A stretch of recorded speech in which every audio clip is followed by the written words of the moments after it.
ఏ బాటైనా పర్వాలేదంట, సమయంతో సాగటమే మన సింపుల్ సిద్ధాంతం.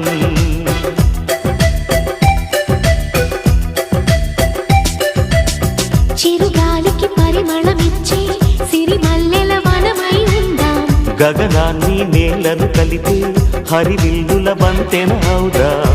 ఆనందం అంటే అర్థం మనమందా, ప్రతి పూట పాటై సాగే హుషారు సరిగమలో. ఎన్నో ఎన్నో రాగాలుండే సంగీతం కాదా, చల్లకి నవ్వుల కేరింత.